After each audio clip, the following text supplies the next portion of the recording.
change de métier, quoi. Il serait bien qu'il aille dans un ministère moins exposé. D'abord, ça a l'air de le fatiguer nerveusement. Vous avez vu comment il a répondu à Madame de Malherbe. Déjà qu'il a un passé en matière de traitement des dames un peu, comment dire, olé olé. Là, en plus, les femmes journalistes, il leur dit ça va bien se passer. Enfin, il les traite comme à peu près des bécasses, quoi. Et donc, il faudrait qu'il soit, par exemple, envoyé à la marine marchande. Il y ferait moins de dégâts. Conclusion, M. Darmanin nous ment. Les bandits feront autre chose de criminel qui traumatisera encore, et sinon plus, la population. C'est une farce, et je vais vous le prouver.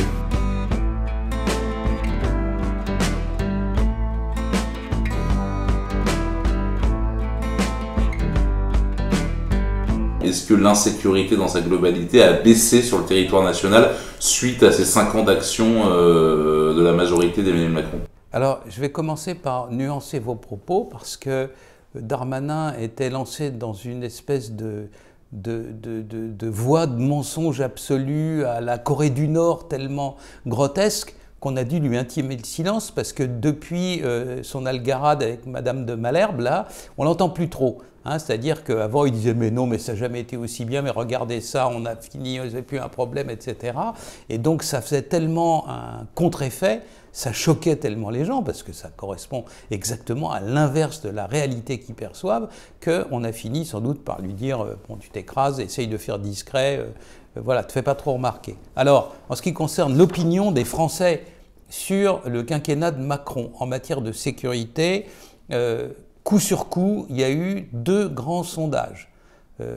Signe que les temps changent, un des sondages les plus explosivement mauvais pour le quinquennat Macron, c'était dans le journal du dimanche, qui hier encore était la Pravda du gouvernement. Alors depuis qu'il a été mis, M. Bolloré met un peu d'ordre dans le bazar, donc c'est un tout petit peu moins écœurant de flagornerie à l'usage de M. Darmanin et de M. Macron. Et donc voilà les résultats du sondage. Et puis il y en a eu le même dans le Figaro, journal orléaniste qui d'ordinaire est bien prudent. Donc ça doit aller quand même assez mal pour que ces 2 journaux-là commencent par cracher la vérité. Maintien de l'ordre, mauvais, très mauvais, 65% des Français. Agression des personnes, mauvais, très mauvais, 71% des Français. Volet, cambriolage, mauvais, très mauvais, 68% des Français. Donc un symptôme entre 10 de l'augmentation du crime organisé, de la plus grande présence du fait qu'il s'en moque de tout ce que peut faire M. Darmanin et toutes ses simagrées, c'est qu'en 2021, les règlements de compte entre malfaiteurs. Vous savez que les malfaiteurs, les bandits, etc. sont pas fous, à savoir que quand la répression frappe sévèrement, ils évitent de s'entretuer, parce que naturellement, une pétarade où on flingue des gens dans la rue, ça fait du bruit, 0 chiffre noir, tout est repéré, c'est aussitôt les gens appellent le commissariat, et bon.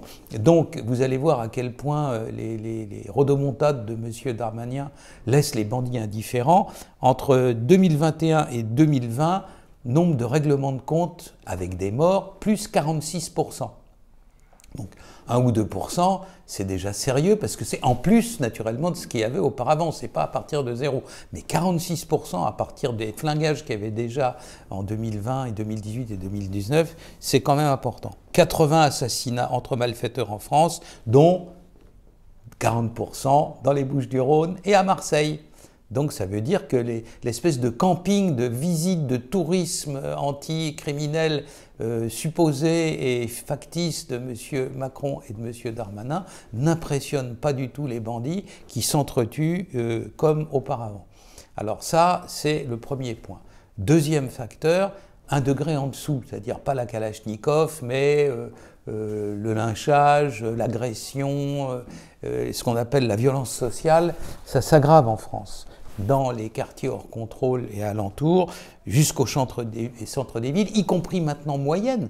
Vous avez des gens des bagarres de bandes de voyous issus de l'immigration à Cholet. Enfin, rendez-vous compte. Les petits mouchoirs de Cholet, c'est absolument inouï.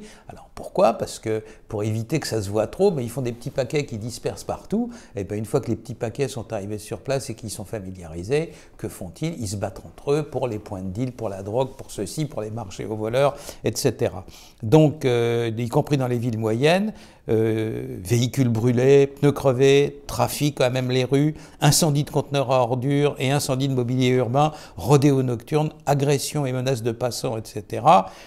Côté rodéo, on nous a dit que le gouvernement allait faire quelque chose sur les rodéos. Alors je cite un policier de la base de la région de Lyon, ils sont sur le terrain, toujours aussi nombreux, notamment dans les quartiers sensibles. Alors là où c'est le pire en matière de rodéo, c'est dans le Nord, dans la Seine-et-Marne, dans le Rhône, dans la Gironde et dans l'Isère, Grenoble, la région lyonnaise, etc.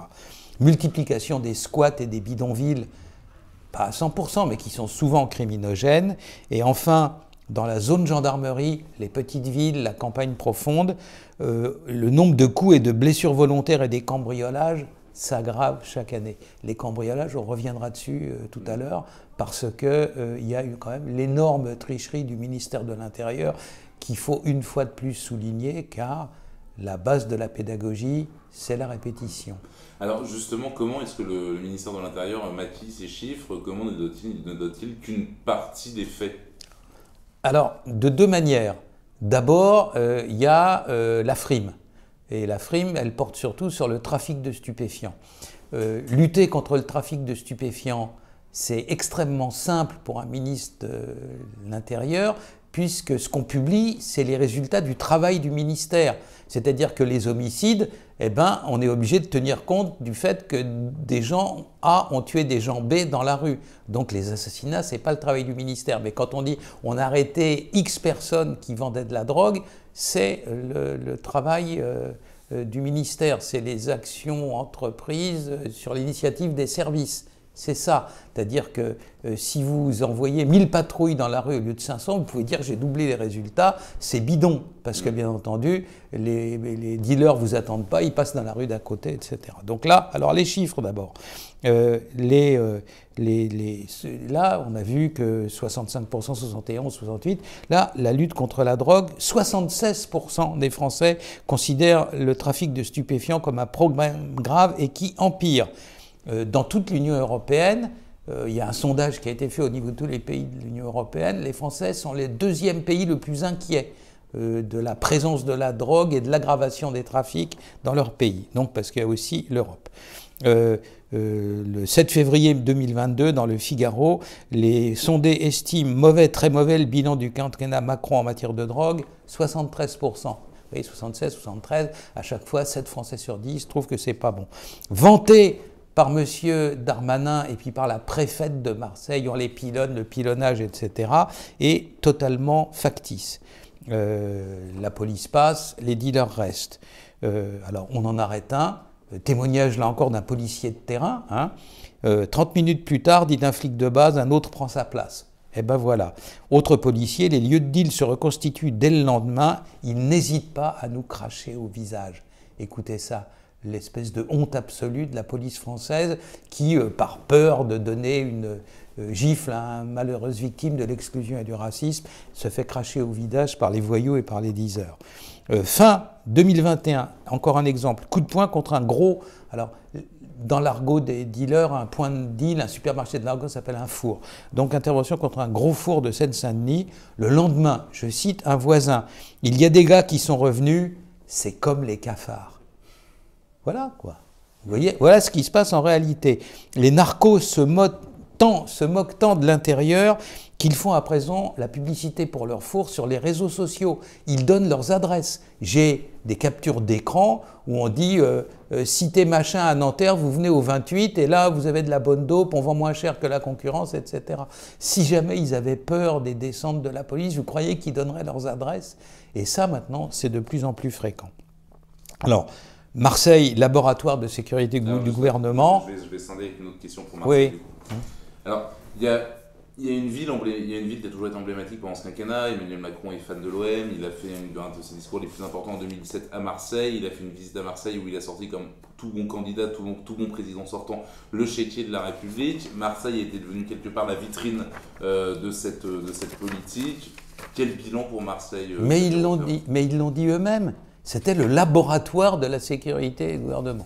Alors, les homicides continuent exactement au même rythme. C'est-à-dire, il n'y en a pas plus, il n'y en a pas moins, mais quand ils ont besoin de s'entretuer, ils s'entretuent. Et puis les rodomontades de M. Castex, Darmanin, et puis les chèques de M. Macron n'y font pas pour beaucoup. Alors, on a la preuve que c'est factice, le pilonnage en question.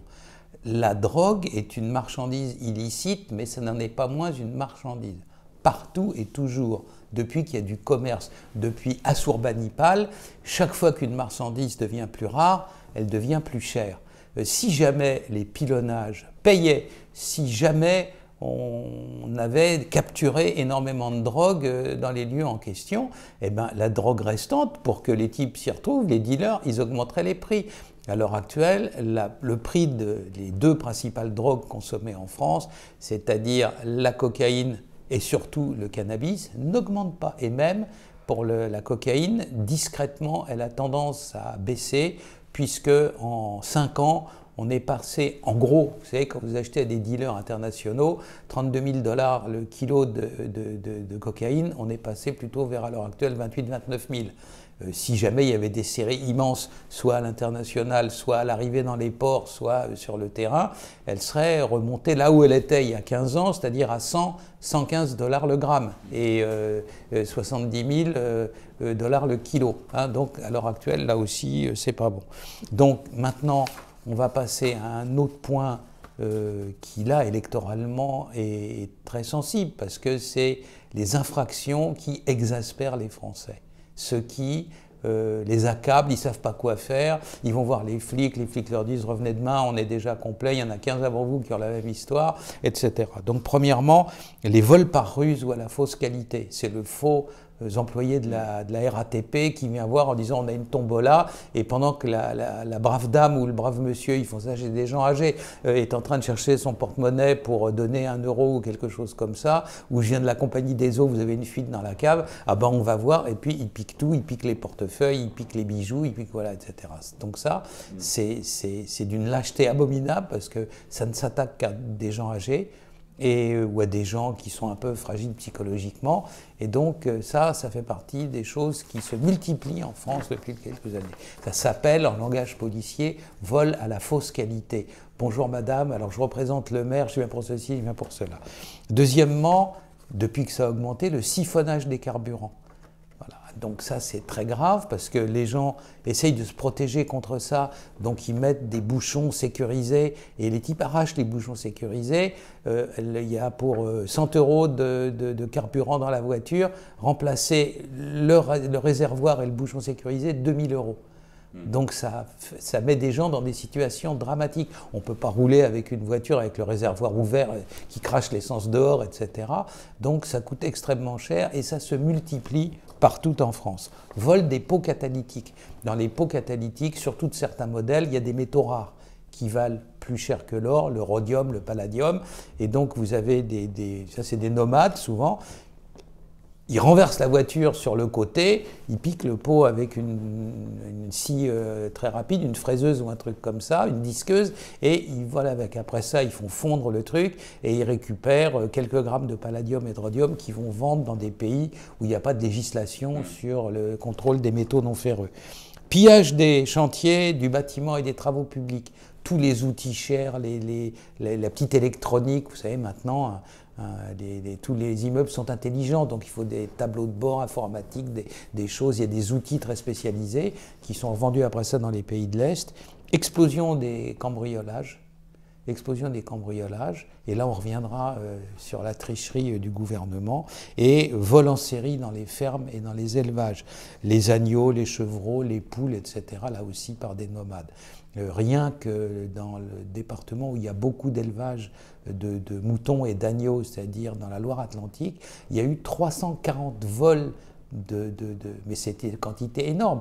On a fait une étude, enfin une note en criminologie, à supposer qu'il y a 7000 élevages d'agneaux et de chèvres pour le fromage, pour ceci, pour cela en France. Ça veut dire qu'il y a sans doute plus de 20 000 petits agneaux et chevreaux qui sont volés chaque année. Ces gens-là sont... Comment voulez-vous protéger un élevage ? Vous faites de l'élevage de moutons dans un coffre-fort. C'est pas possible. Donc ils sont sans défense devant les brigands, et ça, ils se nourrissent avec, ils les revendent, etc. Donc voilà où on en est. Alors maintenant, et enfin, je savais que vous alliez m'interroger là-dessus, les tricheries et les falsifications du ministère de l'Intérieur. Premièrement, les renforts promis par M. Darmanin. Très souvent, ils sont factices. Alors heureusement, il y a des gens qui font leur boulot. Il y a des députés qui ont fait un rapport sur les moyens de l'État dans le 9-3, au hasard, la Seine-Saint-Denis, comme ça, malgré les promesses de M. Darmanin, en sachant que le département, pendant la période utilisée, il est passé de 1,5 million d'habitants à pratiquement 1,7 million d'habitants. C'est-à-dire que ce n'est pas à quantité fixe. Il y a plus de gens qui habitent dans le département. Il y avait en 2007 un policier pour 358 habitants, en 2021 un pour 457. Voilà. Ça, c'est un progrès, il y a plus de policiers. Alors, Macron n'est pas seul en cause. M. Sarkozy avait aussi fait diminuer le nombre de policiers, effectivement, sur le terrain. Mais c'est tous des gens qui font à peu près partie de la même catégorie. La preuve, c'est que le soutien de M. Sarkozy à sa famille politique d'origine est quand même de l'ordre du zéro, parce qu'il n'a rien dit à personne. Donc ces gens-là s'entendent pour faire des politiques ultralibérales dans lesquelles on réduit la sécurité des gens. Donc en 2007, 1 pour 358 habitants, et en 2021, 1 pour 457. Côté cadre de la police, vous savez, l'encadrement et les commissaires. En 2007, 273 commissaires et officiers. En 2021, 138. Voilà. Toutes fonctions confondues, de 2007 à 2021, moins 15% de policiers dans ce département, où bien entendu, il en faudrait le double. Vous avez vu le bazar, enfin, on constate tous les jours le bazar qu'il y a dans la Seine-Saint-Denis. Alors, les résultats dont M. Darmanin se vante, je vous ai dit, le fait de faire intervenir les flics de terrain, ça s'appelle IRAS, infraction révélée par l'action des services. IRAS. L'intérieur ne mesure plus la criminalité en France, il mesure le travail de ses policiers. C'est un peu, si vous voulez, comme le médecin d'hôpital, il va au chevet de ses patients, il prend sa température à lui, et après ça, il dit « mais ils sont en bonne santé, regardez, ils ont 37 ». C'est exactement aussi malhonnête que ça, les IRAS. Enfin, les cambriolages. Toutes les infractions en France recueillies par la police et par la gendarmerie arrivent dans un système informatisé qui s'appelle l'État 4001. 4001. L'État 4001, c'est 130 ou 120 infractions. Alors chaque fois que dans le ressort de gendarmerie ou de police, à la fin du mois, on remplit le truc et on l'envoie au ministère de l'Intérieur à Paris. Donc là-dedans, les cambriolages sur l'État 4001, qui comprend des dizaines et des dizaines de lignes, les cambriolages, c'est 4 lignes. Ligne 30, lieu d'habitation. Ligne 31, locaux industriels, commerciaux ou financiers. Ligne 32, autres lieux, les maisons de campagne, les hangars, les machins, etc. Et ligne 35, mais c'est grave aussi, les entrées par rue, c'est-à-dire que vous poussez la porte et vous piquez des trucs sans qu'il y ait effraction. Mais c'est quand même un cambriolage, mais c'est des cambriolages sans effraction. Avant les années Covid, les cambriolages des lieux d'habitation principaux, c'est-à-dire des logements, ça représentait 58% du total. Et donc le reste, tout le reste, 42%. Le ministère de l'Intérieur, de manière totalement et extraordinairement scandaleuse, ne publie que la ligne 30. Il publie que les lieux d'habitation principales. Quand il donne des statistiques et qu'il dit qu'il y a 100 cambriolages en France, il donne les 100 cambriolages, ce n'est pas la totalité des cambriolages, la cambriolage des lieux d'habitation, votre appartement, le mien, etc. Ça veut dire quoi, ça? Ça veut dire que tout le reste passe à l'as. Cette tricherie est tellement honteuse que personne en Europe ne fait ça, même pas l'Albanie, même pas, enfin, vous voyez quoi, des endroits qui ne sont pas idéalement dépourvus de crimes, eh bien, ils n'osent pas faire ça. Le ministère de l'Intérieur français le fait. Et donc, quand M. Darmanin dit qu'il y a 100 cambriolages, en réalité, minimum, il y en a 142. La totalité des cambriolages. Sans compter qu'il y a eu les confinements et des machins. Bien entendu. C'est-à-dire que par exemple, je vais prendre un chiffre, Paris et la Petite Couronne, de 2020, entre 2020 et 2019, là où il y a eu le confinement, les cambriolages de logements, c'est moins 23%.